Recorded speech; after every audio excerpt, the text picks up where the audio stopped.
The day I met Tom was ordinary until it wasn't. I was in the middle of my shift at the appliance store, my mind on selling dishwashers and fridges, when he walked in. He looked lost among the aisles of shiny new machines. "Can I help you find something?" I asked, stepping up with my best customer smile. "Yeah, I need a good dishwasher for my folks.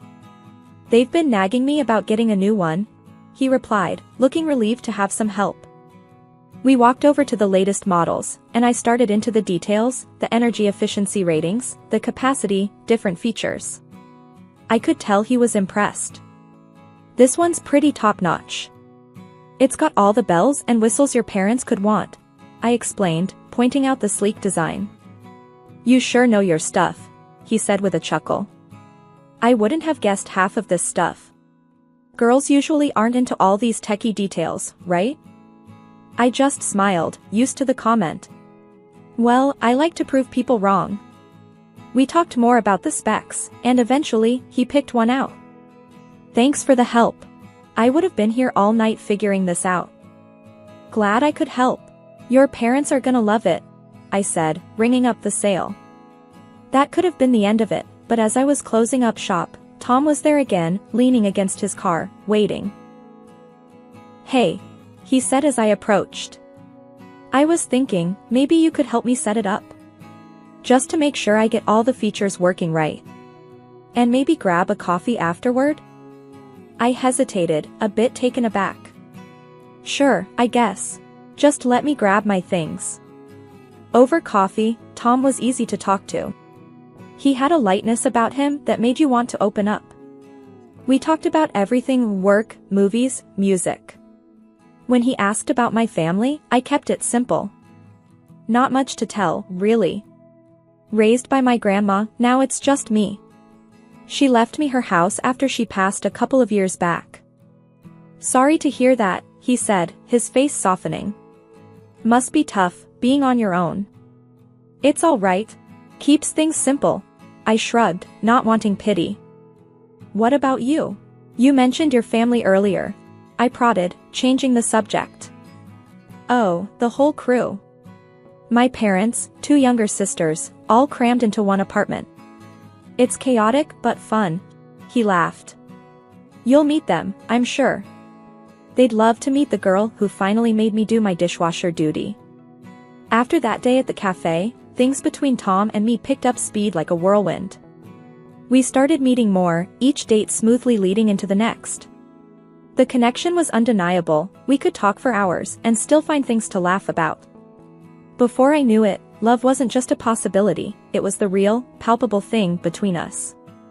A few months in, under a starlit sky in the local park where we had our 5th date, Tom dropped to one knee and asked me to marry him. The proposal was simple, no extravagant gestures, just him and me and a promise of a future together. I said yes, without hesitating. The day I was supposed to meet Tom's family, I was a bundle of nerves and excitement. This could be the start of having that big, loving family I always wanted. Tom picked me up around noon, and we drove over to his family's apartment. He knocked, and the door swung open almost immediately, pulled by a whirlwind of a woman who must have been his mom. "Tommy. And you must be Carly," she exclaimed, pulling me into a hug that nearly knocked the breath out of me. Come in, come in." The apartment was buzzing with voices and the clatter of dishes. It was smaller than I expected for so many people, every inch filled with life and clutter. "Carly, this is my dad, and those chaos agents are my sisters, Liz and Anna," Tom introduced, as each nodded or waved. "Nice to meet you all," I said, my voice slightly shaky. "We heard a lot about you. A girl expert in electronics, huh? Unusual," his dad commented, sizing me up. I smiled, trying to take it in stride. "Yeah, I've been into it since I was a kid. Keeps me on my toes." As we all settled into the cramped living room, Tom's mom brought out some snacks, and the interrogation began. "So, Carly, Tom says you're all on your own now? Raised by your grandma?" Liz asked, a bit too casually. "Yeah, it was just us for the longest time. She passed a couple of years ago, so now it's just me," I replied, feeling a bit exposed. And this dress, is it vintage? Like from your grandma's closet? Anna chimed in, a smirk playing on her lips. I glanced down at my dress, a simple floral one that I thought was pretty retro but cute. No, it's from a thrift store downtown. They both laughed, and even Tom joined in a bit. That's our Anna, always quick with the jokes, he said, elbowing her lightly. Yeah, I can see that, I muttered, feeling the heat rise in my cheeks. The afternoon dragged on with more questions and a few more jabs that Tom's parents and sisters threw my way, all under the guise of good-natured teasing. By the time we left, my initial excitement had deflated completely. In the car, I was quiet, processing the afternoon. They liked you, I could tell, Tom said, trying to be reassuring as he drove. Did they? Felt more like I was on a talk show getting grilled, I replied, staring out the window. That's just their way. They tease because they care. You'll get used to it, he said, reaching over to squeeze my hand. A few months after the awkward meeting with Tom's family, we got married. It was a modest wedding, mostly because I didn't have many relatives of my own to invite, and also because we wanted to keep things simple. The celebration was filled with Tom's relatives, who brought their loud and uncouth manners to the forefront. Throughout the day, they were boisterous, inserting themselves into every detail. They made jokes about my dress, saying it was too conservative for such a joyous occasion, and they didn't shy away from tossing crude jokes about our wedding night my way. I tried to brush it off, laugh along, but each comment chipped away at the joy I should have felt on my day. Tom noticed I was getting uncomfortable, squeezed my hand under the table, and whispered, "Just a few hours, we'll get through this together." His words were meant to comfort, but the promise of a together was starting to feel heavier than I expected. It hadn't been long since we moved into my house, a place I cherished for its peace after a long day of work. But that peace was quickly shattered one afternoon when I came home to find lights blazing through the windows. Confused, since Tom was supposed to be at work, I pulled out my phone and dialed him. "Hey, I'm outside the house, and the lights are on. Did you leave them on by accident?" I asked, key in hand, hesitating at the door. "No, I gave Liz my key. She wanted a quiet place to study." Tom's voice came through nonchalantly. I unlocked the door and pushed it open, my heart rate picking up. "You what? Why didn't you ask me first?" "She's my sister, babe. It's not a big deal. Gotta go, talk later," he said before hanging up. Stepping inside, I found Liz sprawled on the couch, my laptop open in front of her. The room was a mess, snack wrappers everywhere, cushions askew. I felt my pulse pounding in my temples. "Liz, what are you doing with my laptop?" I demanded, trying to keep my voice steady. She glanced up, unfazed, and shrugged. "Just borrowing it. Chill, we're family now, right? That doesn't mean you can just take my things without asking. That's not how this works," I snapped, feeling the anger bubble up inside me. She rolled her eyes, closing the laptop with a snap. "Geez, don't get all wound up. I always borrow stuff from my sis. What's yours is ours now, isn't that what family is about?" I took a deep breath, trying to calm myself. "No, Liz. I need you to ask first. You can't just come in here and take over." She scoffed, standing up and stretching. "Whatever. Tom said it was cool, so maybe you two should sort that out." She brushed past me, her dismissal clear. I picked up my laptop, my hands shaking. That evening, when Tom came home, I was ready for a confrontation. "Tom, we need to talk about your sister using our house like it's her own personal hangout," I started, the moment he walked in. He dropped his keys on the table and frowned. "Carly, she's just a kid. She's not hurting anything. Why are you making a big deal out of this? She's not a kid, she's an adult, and she's disrespecting our space. Your family is overstepping, and you need to see that," I argued, feeling my frustration grow as he stood there, unmoved. "Look, my family is just like that. They're open with each other. You're being too uptight about it," he countered, his voice raising slightly. Open doesn't mean entitled to invade my privacy or take my things without permission, Tom. That's not open, that's overbearing, and it's not okay. I shot back, my voice echoing in the now tense room. Tom sighed, rubbing his forehead. Okay, I'll talk to her. Just, try to be a little more flexible. Yeah. For me? After he went to call Liz, I sat down, feeling defeated. The ease with which my sanctuary had been invaded left me uneasy. I had always valued my space and privacy, but now I wondered just how much of that I'd have to give up. I thought weekdays were tough, but weekends turned out to be the real trial. It started one Saturday when Tom casually mentioned that his parents wanted to drop by. I didn't think much of it then, figured it'd be a quick hello and goodbye. Boy, was I wrong. That morning, I was sipping coffee in the kitchen when the doorbell rang. Tom hadn't even gotten out of bed yet, and there they were, his parents, bursting through the door like it was their own. Morning, Carly. His mom greeted loudly, as if it was the middle of the day. We thought we'd come and spend the day. Hope that's all right? I was cornered, not really given a chance to say no. Sure, come in. I managed, stepping aside as they barged in with bags of who knows what. His dad didn't waste any time. Where's Tom? Still sleeping?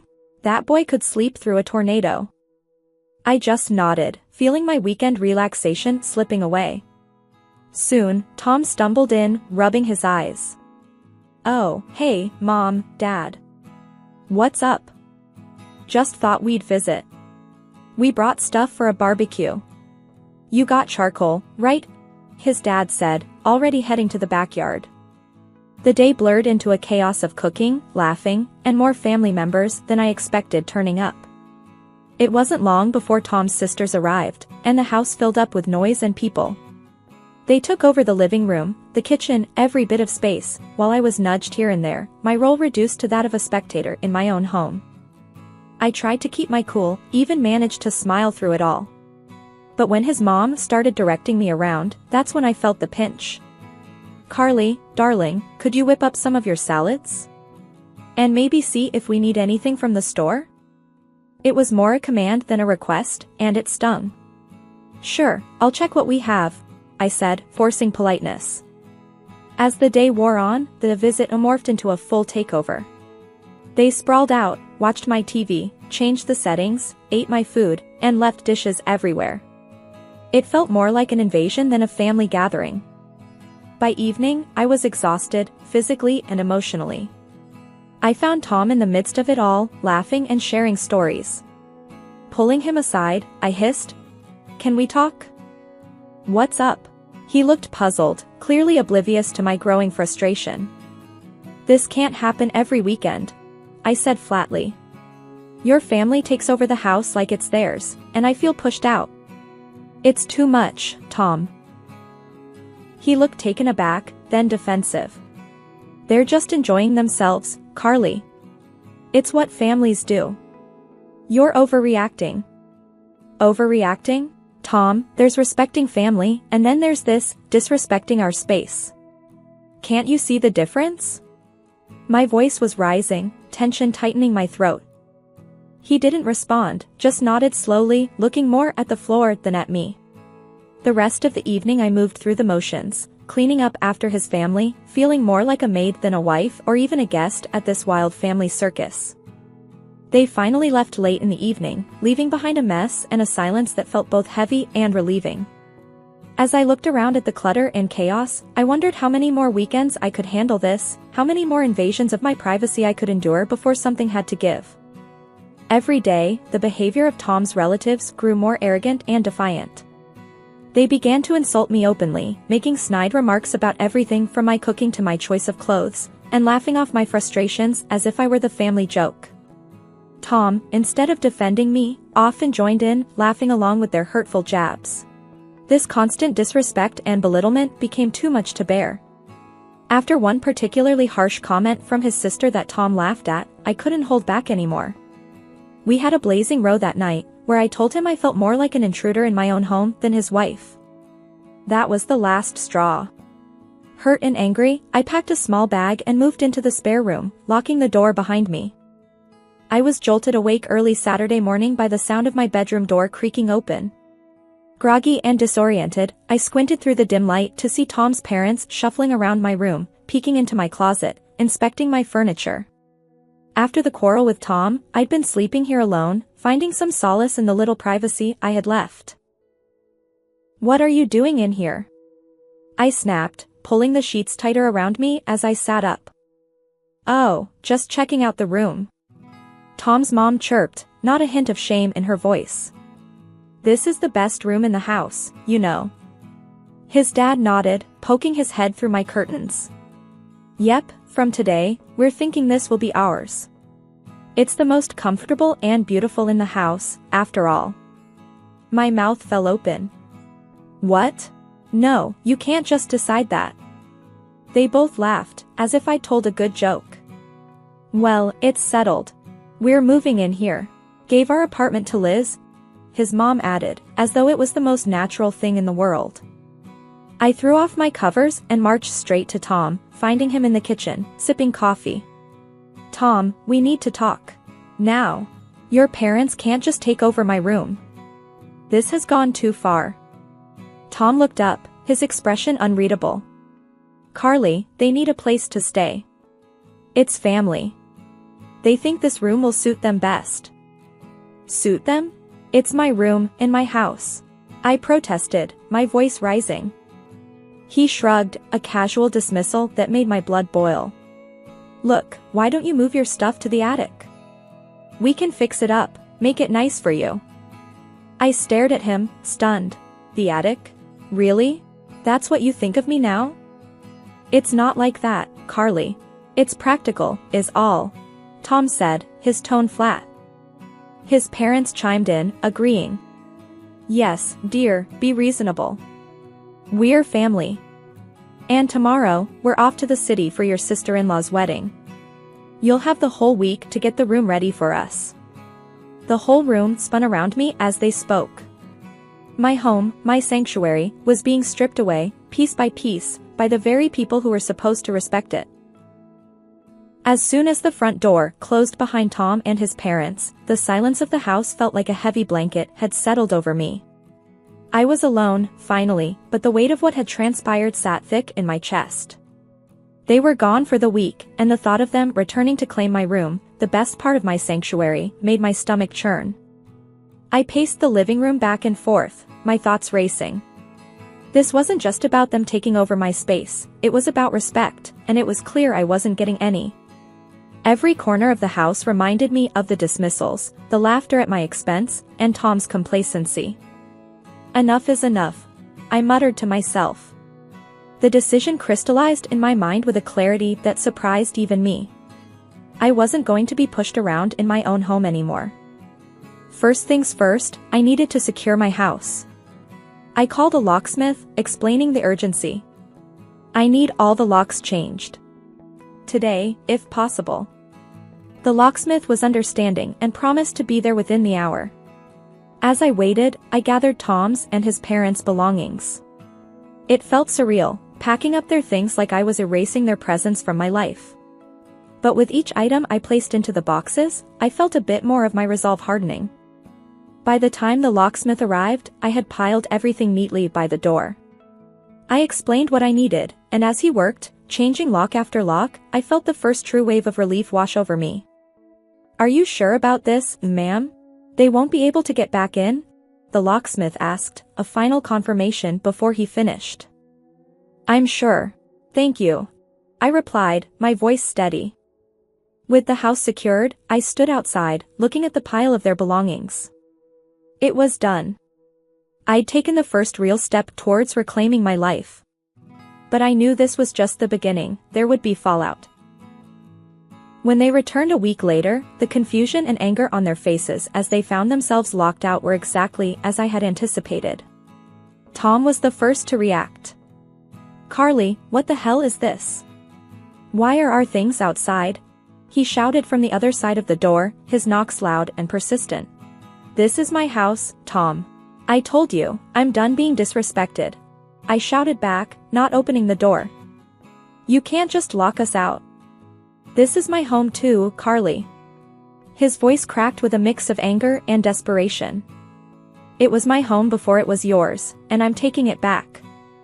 I suggest you take your things and leave before I call the police, I replied, stepping back from the door as his banging grew more frantic.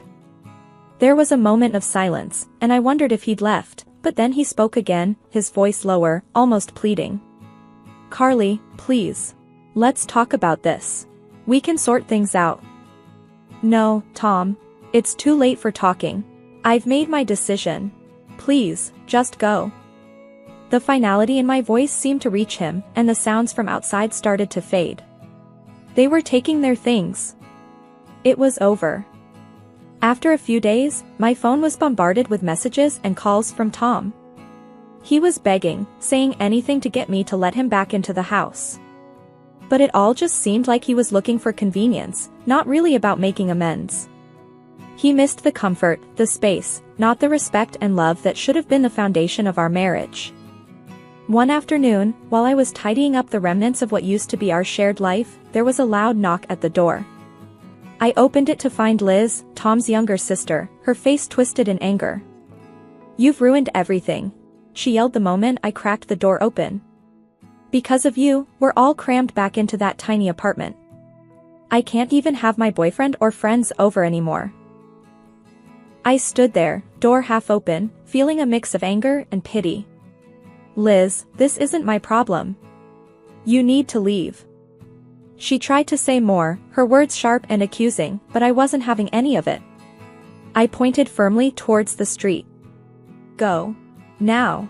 This is my home, and you have no right to come here and blame me for your issues. Liz huffed, mumbled something under her breath, and stormed off.